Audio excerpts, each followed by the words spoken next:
اعوذ باللہ من الشیطان الرجیم، بسم اللہ الرحمن الرحیم۔ جی ناظرین کرام، آج کی حدیث کے سلسلے میں ہم آپ کی خدمت میں 11ویں حدیث پیش کر رہے ہیں۔ یہ مشکوٰۃ المصابیح کی حدیث نمبر 2270 ہے۔ اللہ عز و جل کے ذکر اور اس کے تقرب کا بیان۔ اللہم صلی علی محمد وعلی آل محمد کما صلیت علی ابراہیم وعلی آل ابراہیم انک حمید مجید۔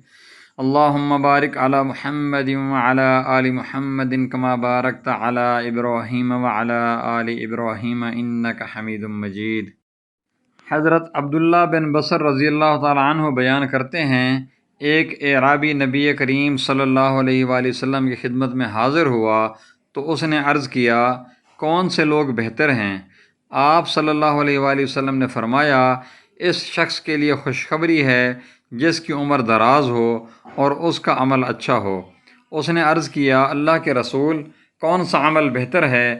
آپ صلی اللہ علیہ وسلم نے فرمایا، مرتے وقت تیری زبان پر اللہ کا ذکر جاری ہو۔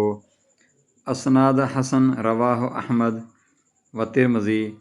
مشکوٰۃ المصابیح 2270۔ اللہ عز و جل کے ذکر اور اس کے تقرب کا بیان۔ جزاکم اللہ خیر و احسن الجزاء۔ جی ناظرین کرام، اگر آپ نے ہمارا چینل ابھی تک سبسکرائب نہیں کیا تو ہمارے چینل کو سبسکرائب کریں، ہماری ویڈیو کو لائک کریں اور دوستوں سے شیئر کریں۔ جزاکم اللہ خیر و احسن الجزاء۔